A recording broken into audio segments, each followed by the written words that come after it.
ETF index mutual funds నేర్చుకుని stock మార్కెట్లో రాణించాలనుకుంటున్నారా? వెంటనే ఈ నెంబర్కి కాల్ చేయండి.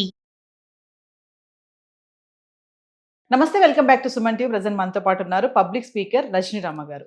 నమస్తే మ్యామ్. నమస్తే నవీన్. మేడం, వైజాగ్ గాజువాక ఇన్సిడెంట్ గురించి మాట్లాడుకుంటే ఈ మధ్య కాలంలో చూస్తున్నాం మనము, ప్రేమిస్తున్నారు, ఫ్రెండ్షిప్ చేస్తున్నారు, తర్వాత ఏంటంటే ఏదో కారణాల వల్ల వదిలించుకుందాం అనుకుంటున్నారు. ఆ వదిలించుకునే క్రమంలో అది ఎంతవరకు వెళ్తుందంటే ఇక చచ్చిపోవడము లేదంటే చంపేయడం వరకు కూడా వెళ్తుంది. మరి అలా జరిగిందే ఈ సంఘటన కూడా. అంటే ఎందుకు అసలు, అంటే ప్రేమించి వదిలించుకోవాలనుకున్నప్పుడు వదిలేస్తే అయిపోతుంది కదా, చంపాలన్న ఆలోచన ఎందుకు వస్తుంది? అది కూడా ఎంత దారుణంగా అంటే చూడండి, శరీర భాగాలను ముక్కలు ముక్కలుగా చేసి మరి ఫ్రిడ్జ్లో పెట్టడము. గతంలో చాలా ఇన్సిడెంట్స్ మనం ఇలా మాట్లాడుకున్నాం. ఫ్రిడ్జ్ అంటే మనము ఏమైనా ఫుడ్ ఐటమ్స్ ఇవన్నీ పెట్టుకునే దాంట్లో మరి మనిషిని చంపి ఒక కవర్లో పెట్టి ఫ్రిడ్జ్లో పెట్టడం అంటే ఆ మైండ్ సెట్ ఎంత ఆలోచించి ఉండాలి, ఎంత స్ట్రాంగ్ గా ఉండాలి, మరి ధైర్యం కూడా కావాలి కదా మేడం అలా చేయాలంటే. మరి ఒక్కసారి ఏం జరుగుతుంది అసలు, మరి ఈ ప్రేమ ఇవన్నీ చూసుకుంటే అసలు వాడి మొహం, వాడికి ధైర్యం ఎక్కడుంది? పక్కా పిరికోడాడు. ఇప్పుడు ఒకటి చేస్తారు, నెక్స్ట్ దాన్ని ముందుకు తీసుకెళ్ళలేరు వాళ్ళు. ఇప్పుడు మీరు అన్నారు ప్రేమించుకున్నారు, మనకు చెప్పింది కూడా అదే, ప్రేమించుకున్నారు. ఇప్పుడు డేటింగ్ చేద్దామని చెప్పి యాప్ ద్వారా వాళ్ళు డేటింగ్కి స్టార్ట్ చేసినప్పుడు ప్రేమ ఎక్కడుంది? అక్కడ ప్రేమించుకోవడం కాదు, ఏమీ కాదు. మీరు అన్నట్టు అవసరాలు. పోనీలే కాసేపు ప్రేమించుకున్నారు అనుకుందాం అంటే, ప్రేమించుకోవడం కూడా టైంపాస్ కొద్ది రోజులు. కానీ దయచేసి ప్రేమ అని పేరు పెట్టకండి. ప్రేమ అనే పవిత్రమైన పదానికి దరిద్రమైనటువంటి అర్థాలని రంగుల్ని పూసి ఎవరు ఎటువంటి రిలేషన్లో ఉన్న ప్రేమ అని చెప్పి మాట్లాడుతున్నారు. అది ఒప్పుకునే ప్రసక్తే లేదు. అది ప్రేమ కాదు. ఇది డేటింగ్ అంటే డేటింగ్ అంతే. సరే, ఇష్టపడ్డారని చెప్పుకుందాం. పోనీ వాళ్ళ దృష్టిలో అబ్బో ప్రేమ కారిపోతుంది, నేను నిన్ను ఇష్టపడిపోయాను అనుకున్నారు. ఇప్పుడు వీళ్ళిద్దరు సరే ఉన్నప్పుడు ముందుకు తీసుకెళ్ళలేనప్పుడు ఎందుకు మీరు ఏ ఉద్దేశంతో డేటింగ్ చేశారు అని అంటే, టైంపాస్, కొన్నాళ్ళు. సరే, కొన్నాళ్ళు అని అనుకున్నప్పుడు కొన్నాళ్ళతో వదిలేయండి. వదలట్లేదు కదా మీరు ఇంకా ఇంకా ఇంకా దాన్ని ఒక నేరం చేసే వైపుకి లాక్కెళ్తున్నారు. దాన్ని ఇంకోటి ఏంటంటే, నేరం చేసి చంపేసి మళ్ళీ వెళ్ళి లొంగిపోవడం అంటే అంటే అది భయం అనుకోవాలా లేకపోతే? భయమే. ఇప్పుడు ఒక పని చేసేటప్పుడు దాన్ని రిజల్ట్స్ ఎలా ఉంటాయి అనేది వాళ్ళకి తెలీదు, దాని రిఫ్రిగరేషన్స్ ఎలా ఉంటాయి అనేది ఊహించరు. అప్పుడు ఆ స్పాట్లోనే ఆలోచిస్తారు. ఇప్పుడు ఒక పదార్థం బాగుంది, బ్రహ్మాండంగా తినేయాలి గబక్కని. వాడు షుగర్ పేషెంట్ అవ్వచ్చు, లేకపోతే అది పడకపోవచ్చు, ముందు తినేయాలనే టెంప్టేషన్ అనమాట. తినేస్తాడు, తర్వాత తిన్నదాని వల్ల వచ్చే బాధలు వాడు పడతాడు. ఇప్పుడు ఇది కూడా అంతే. ఆ తినే ముందు ఆలోచించాలి, దిగే ముందు లోతు తెలుసుకోవాలి. ఇప్పుడు ఒక ఆడపిల్ల అగ్గిపుల్లని ఊరికనే అనలేదు. నువ్వు డేటింగ్ చేసినా, ఇంకొక రిలేషన్ పెట్టుకున్నా, నువ్వు ప్రేమించినా, పెళ్లి చేసుకుని సొసైటీ పరంగా నువ్వు ఒక మంచి జీవనాన్ని సాగిస్తుంటే నీకు పర్వాలేదు. కానీ నీ మనస్తత్వం మారినప్పుడల్లా, ఇక్కడ నీ అభిప్రాయాలు అభిరుచులు మారిపోతున్నప్పుడు నువ్వు దాన్ని హ్యాండిల్ చేయగలవు? నువ్వు చేయలేకపోబట్టే దాన్ని వదిలించుకోవాలని చూడడం. వదిలించుకోవాలనుకునే క్రమంలో చావటం, చంపడం. ఇప్పుడు అదే కదా జరిగింది. నువ్వు పెళ్ళయిన తర్వాత నువ్వు అసలు వదిలేయాలి. దాన్ని వదిలేయకుండా వదిలించుకోవాలనుకున్నావు. నాకు ఇప్పుడు తడుతుంది ఈ విషయం. పెళ్ళయింది, భార్య డెలివరీకి వెళ్ళింది, భార్యను కూడా తొందరగా పంపించాడు. ఎందుకంటే కొంత టైం తీసుకోవాలి తను.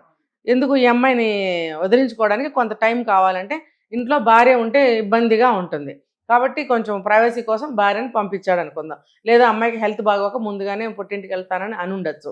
మరి ఈ లోపల వీడు ఈ అమ్మాయితో మాట్లాడి ఏదో ఒకటి చేసి, కుదరకపోతే అడ్డం తీసేద్దాం ఏదో అనుకున్నాడు. ప్రిపరేషన్ కానీ అన్ని వెపన్స్ అన్ని తీసి పెట్టుకున్నాడని చెప్తున్నారు. అప్పుడు పిలిచాడు. అంటే నీకు క్రిమినల్ మైండ్. రెండవది నీకు భయం. ఇంకొకటి ఏంటి, దాన్ని ఎలా చేయాలో కూడా నీకు తెలిసావదు, ముందు చూపు లేదు అసలు. అలాంటప్పుడు ఆ అమ్మాయిని పిలుచుకొచ్చి నువ్వేదో మాటలు మాట్లాడాలని చూస్తే, ఆ అమ్మాయి బొమ్మ కాదు కదా, అందంగానే ఉంది. నువ్వు ఇష్టపడినంత కాలం నీకు అనుకూలంగానే ఉంది. కానీ తను కూడా తన యొక్క పర్సనల్ ఒపీనియన్స్, పర్సనల్ లైఫ్, తన యొక్క సొంత విషయాలు, ఇష్టాలు అనేకం ఉంటాయి. అలాంటప్పుడు తను నువ్వు అనుకున్నట్టుగా అనుకూలంగా ఉండకపోవచ్చు. తను ఆలోచనలతో, తన ప్లాన్తో కూడా తను వచ్చి ఉండొచ్చు. ఇతను ఏదైనా తేడాగా మాట్లాడితే నేను కూడా తెలుసుకుందామనే వచ్చి ఉంటుంది. ఎందుకనంటే అక్కడ అతను మ్యారీడ్. పెళ్ళయిన తర్వాత నన్ను మళ్ళీ ఈ రిలేషన్లోకి లాగుతున్నాడా, ఇది ఎంతవరకు సబబుగా ఉంటుంది, రేపు నేను పెళ్లి చేసుకోవాలనుకుంటున్నాను కాబట్టి ఇతనితో కట్ చేద్దాము అన్న భావంతో వచ్చింది. కానీ అక్కడ ఇద్దరు కూడా నెగిటివ్ ఫీలింగ్తోనే ఉన్నారు. ఇక్కడ గమనించండి, నెగిటివ్ ఫీలింగ్ అని ఉన్నారు కాబట్టి వాళ్ళ మాటలు ఏవైతే స్టార్ట్ చేస్తుంటారో వాటి నెగిటివ్గానే స్టార్ట్ చేస్తుంటారు. నెగిటివ్గా స్టార్ట్ చేసినప్పుడు ఆటోమేటిక్గా ఏమవుతుందంటే, కోపం వస్తుంది ఒకళ్ళ మీద ఒకళ్ళకి, ఆవేశం పెరుగుతుంది. ఆ క్రమంలోనే ఆ అమ్మాయి గట్టిగా అరుస్తుంది కాబట్టి ఆవేశంలో నోరు నొక్కాడు. నోరు మూతి ముక్కు నొక్కేసేటప్పటికి ఊపిరాడక ఆ అమ్మాయి ఊపిరాడని క్రమంలో గొంతు కూడా నులిమేశాడు. ఈజీగా ప్రాణం పోయింది. ఎందుకంటే అమ్మాయి కూడా సన్నగా చిన్న పర్సనాలిటీగా ఉంది. టక్మని ప్రాణం పోయింది. అంటే వాడు ఆవేశంలో కోపంలో చంపేయాలని చెప్పి చంపేశాడు. దాన్ని నెక్స్ట్ ఏం జరుగుతుందో వాడికి తెలియదు. సరే ఓకే చచ్చిపోయింది, డెడ్ బాడీ అయిపోయింది. ఇప్పుడు దాన్ని ఏం చేయాలి నీకేం తెలుసా? తెలీదు. పాత ఏయో జ్ఞాపకం వస్తాయన్నమాట వాడికి. వాళ్ళు అలా చేశారు, వీళ్ళు ఇలా చేశారు. వెంటనే నామరూపాలు లేకుండా చేయాలి. లేకపోతే దీన్ని ఏదో ఒకటి నామరూపాలు లేకుండా చేసేసి నేను కూడా చచ్చిపోతే మళ్ళీ నాకు ఏ పనిష్మెంట్స్ ఉండవు, ఎవరికి దొరకం. తెలివి తక్కువ ప్లానింగ్ ఇదంతా. అది ఏంటంటే అప్పటికప్పుడు ఆలోచన లేకుండా తీసుకునే నిర్ణయం, ప్లాన్ అన్నమాట ఇదంతా. అప్పటికప్పుడు ఎటు పడితే ఎటు, ఎలా పడితే అలా చేసేయడం అంటే ఇదే. అంటే మేడం ఇప్పుడు ఇలాంటి సంఘటనలు జరుగుతున్నప్పుడు ఒకటి కాదు, రెండు కాదు, రోజువారీ జరుగుతున్నాయి. మనం కొన్ని చాలా వరకు మాట్లాడుకున్నాం కూడా. అంటే ఇలాంటి సంఘటనలు జరుగుతున్నప్పుడు మరి యువత దీన్ని ఎలా తీసుకుంటుంది? ఎందుకంటే అందరూ చూస్తారు కదా, అందరూ ఫాలో అవుతారు. ఇప్పుడు రీల్స్ లో కూడా వస్తున్నాయి, ఎవరు పడితే వాళ్ళు రీల్స్ లో మాట్లాడుతున్నారు, కామెంట్ చేయండి, ఎవరు తప్పు, అమ్మాయి తప్ప అబ్బాయి తప్ప అంటున్నారు, ఏం జరిగిందో చెప్తున్నారు, ఎలా జరిగిందో చెప్తున్నారు. ఆ స్థలంకి వెళ్ళి సీన్ రీకన్స్ట్రక్షన్ కూడా చేశారు. ఎవరైతే ఉన్నాడో నేవీ ఆఫీసర్ అతను తీసుకెళ్లారు, ఇలా ఇలా జరిగింది, నేను హెడ్ ఇక్కడ తగలబెట్టేశాను, ఇవన్నీ చెప్పడము. మరి ఇవన్నీ చూస్తారు, ప్రతి ఒక్కరు చూస్తారు, పిల్లలు పెద్దవాళ్ళు అందరూ చూస్తూ ఉంటారు. ఎవరిని మనం కట్టడి చేయలేము, చూడకూడదు ఈ అంశం అనడానికి. మరి ఇలాంటివి చూసినప్పుడు యువత ఏం నేర్చుకుంటుంది అంటే ఫైనల్గా ఏం చెప్తారు? అదే నేను చెప్తుంది. ఇప్పుడు సమాజంలో డ్రింక్ ఎంతమంది చేస్తారు? కొంతమంది చేస్తారు, అందరూ చేయరు. రోజు ఆ షాపుల ముందు నుంచి వెళ్తూనే ఉంటారు. ఆడవాళ్ళు, మగవాళ్ళు, పిల్లలు, పెద్దవాళ్ళు అందరూ వెళ్తారు. కానీ కొంతమంది అటు వెళ్తారు, అందరూ వెళ్ళరు కదా. ఎందుకంటే అది వాడికి అవసరం, అది లేనిది వాడు ఉండలేడు. అది ఏమైనా సరే వెళ్ళాలనుకున్న వాళ్ళు వెళ్తారు. మిగతా వాళ్ళందరూ ఎందుకు వెళ్ళట్లేదు? అది వెళ్ళకూడదు, అటువైపు మనకు అలవాటు లేదు. ఒకసారి వెళ్ళామంటే మళ్ళీ మనకి అందులోకి లాగుతుంది. ఇలా ఆలోచించిన వాళ్ళే కదా అటు వెళ్ళరు. అంటే అట్రాక్షన్స్ ఉంటాయి, వాటికి అట్రాక్ట్ అవ్వటం అనేది మన చేతిలో ఉంది. అది తప్ప ఒప్ప అనేది మనం నిర్ణయించుకోవాలి. ఇప్పుడు అందులో టెంప్ట్ అయినోడు, అందులో దిగినోడు, మునిగినోడు, దూకినోడు, అది వాడు అనుభవిస్తాడు, అయిపోయింది. అది చూస్తూ మనము మళ్ళీ మనం కూడా అందులోకి వెళ్దాం అనుకోవడం మన అవివేకం. అది ఇది నేను ప్రతిసారి ఒక కొటేషన్ చెప్తాను, దిగే ముందు లోతు ఎంతో తెలుసుకో. దిగుదాం అని అనుకుంటే దిగు అని ఇంకొకడంటే దిగేస్తావా? దిగిన తర్వాత నువ్వు బయటికి రాగలవా? ఇప్పుడు ఈ విషయాలు కూడా అంతే. ఇప్పుడు డేటింగ్ యాప్ ఉంది, లేదు ఒక డ్రింక్ తాగుడు ఉంది, లేకపోతే ఇంకో తినకూడని పదార్థాలు కొన్ని ఉంటాయి. మన వాళ్ళు వెళ్ళి ఈ మధ్యన తినకూడని పదార్థాలు కూడా వేరే వేరే చోట్ల తిని వస్తున్నారు, అతి దరిద్రంగా తింటున్నారు అనమాట. అది మనకి లేదు, మనది కాదు, మనకి అలవాటు లేదు, మనం ఎందుకు తినాలి, ఇవన్నీ ఆలోచించిన వాళ్ళు అటు వెళ్ళలేదు. ఆలోచించిన వాళ్ళు అదేంటో చూద్దాం, ఏమవుతుంది అనుకున్న వాళ్ళు వెళ్ళారు. ఒకసారి వెళ్ళిన వాళ్ళు మళ్ళీ వెళ్తారు. ఇదన్నమాట ఇక్కడ. అట్రాక్షన్స్ అనేవి అనేకం ఉంటాయి. మనం ఎందుకు అట్రాక్ట్ అవ్వాలి? ఇప్పుడు మన యాప్స్ ఉన్నాయి, సోషల్ మీడియా ఉంది, ఇంకోటి ఉంది, ఇన్ని ఉన్నాయి పోయి ఇంకా ముందు ఇంకా చాలా వస్తాయి. అంటే చాలా వరకు మంచి కంటే చెడు తొందరగా అట్రాక్ట్ చేసుకుంటారు కదా మేడం. మరి దానికి ఫలితం ఎవరు అనుభవించాలి? ఇప్పుడు చూస్తున్నారు కదా. ఇప్పుడు నేను కెమెరాలో అందరికీ వేస్తున్న ప్రశ్న, నేను ఇస్తున్న సమాధానం కూడా ఇదే. చూడండి, మీరు అట్రాక్ట్ అవ్వండి, బుగ్గిపాలు అవ్వండి. ఎవరికి నష్టము? భూమికి భారం తగ్గుతుంది నవీన. జనాభా పెరిగిపోయిందని ఒక పక్కన బాధపడుతున్నాము, నేరాలు పెరిగిపోయినాయి, నేరస్తులు పెరిగిపోయారు. ఇవన్నీ భూమి మీద అవసరమై బరువులు తొందరగా క్రైమ్స్ చేసేసి ఏదో ఒకటి అయిపోయి భూమికి భారం తగ్గించేయండి, దరిద్రం వదిలిపోతుంది. మళ్ళీ కొత్త జనరేషన్ కొత్తగా ఏమన్నా డెవలప్మెంట్ జరుగుతుందేమో, మంచిగా అభివృద్ధి చెందుతుందేమో చూద్దాం. ఎందుకనంటే ఒక నవభారతం కావాలని చెప్పి అందరం కోరుకున్నా, నాలాంటి వాళ్ళు ఇంకా కొంచెం ఎమోషన్ అవుతాం ఇలాంటి విషయంలో. నవభారతం కావాలనుకుంటే పాత భారతం పోవాలి. ఇది నీచ భారతం అనమాట. ఇప్పుడు నడుస్తున్నదంతా కూడా ఒక నీచ పర్వం నడుస్తుంది. దీనికి అడ్డుకట్ట వెయ్యాలంటే ఇవన్నీ లేచిపోవాలంటే అది చెడు పెరిగినంత వరకు ఈ మనుషులు చెడిపోతూనే ఉంటారు. మొత్తం ప్రకృతి మనం అనుకున్నాం ఒకసారి, అనేకమైన విపత్తులు వచ్చి ఇటువంటి జనాభాను తీసేస్తుంది. ఇంకా చెప్పాలంటే ఈ క్రైమ్స్ చేసినందుకు చట్టాలు శిక్షిస్తాయి కాబట్టి ఆ రకంగా కూడా భూమికి బరువు తగ్గుతాయి. ఇలాంటి వాళ్ళని అసలు యావజ్జీవ కారాగార శిక్ష వేయకూడదు. ఇమీడియట్గా వెళ్ళి ఉరి అన్న తీయాలి, ఎన్కౌంటర్ అన్న తీయాలి. ఉరికి గారో టైం పడుతుంది, ఎన్కౌంటర్ చేసి పారేశారనుకోండి నిమిషం మీద భూమికి భారం తగ్గిపోతుంది, యాష్ అయిపోతాడు వాడు అక్కడ.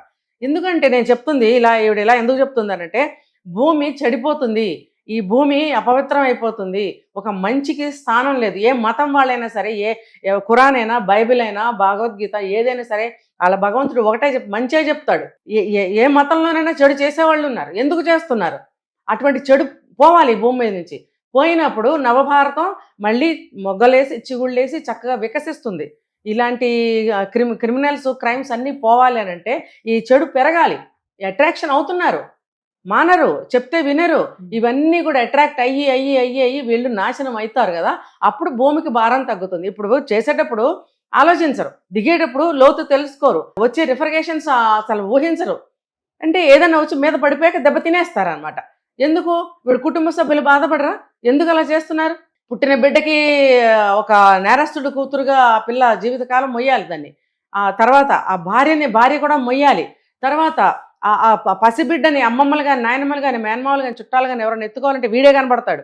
ఆ పాపను ఎత్తుకోవాలంటే ఎవరికి మనస్కరించదు. అంటే మీరు నేర్పుతున్నారా మేడం గారు? కాదు, అది సహజ సిద్ధమైనటువంటి అది జరుగుతుంది అంతే. అది ఒక చెడు అది అది లాక్కెళ్తుంది అంతే.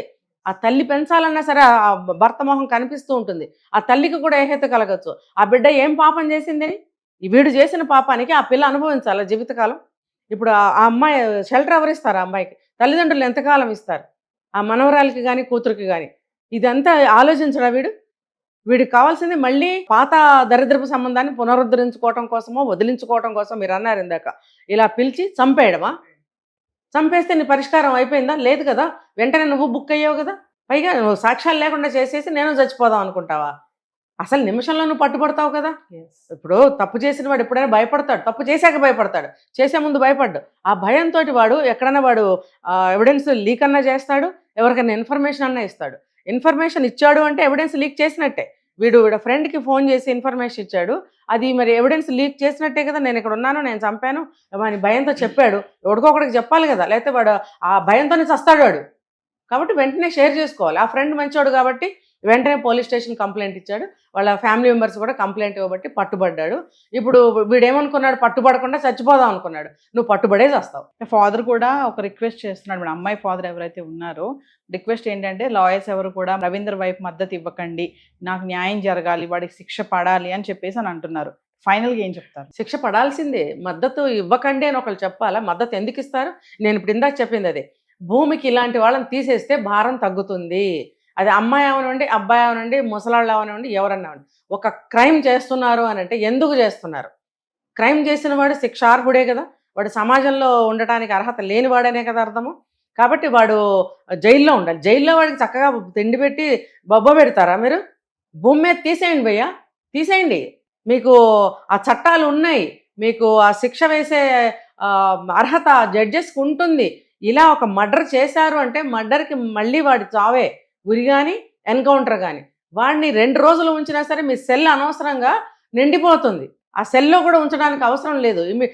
ఎంత తొందరగా వీలైతే అంత తొందరగా వాడి ఇన్వెస్టిగేషన్ కంప్లీట్ చేసి వాళ్ళని శిక్ష వేసేయాలి. ఉరి శిక్ష కానీ ఎన్కౌంటర్ కానీ చేసేయండి. మీకు సర్వ హక్కులు ఉంటాయి మీకు. మీరు ఎందుకు అహింస అని ఆగుతున్నారు? మన ఇండియాలో, ఫారిన్ కంట్రీస్లో అలా ఏం లేదు. నిమిషాల మీద పబ్లిక్లోనే చేసే కంట్రీస్ ఉన్నాయి కొన్ని. మరి ఈ చెడుని మనమే పెంచుకుంటున్నామా? మనమే చెడుని పెంచి పోషిస్తున్నాం అనమాట.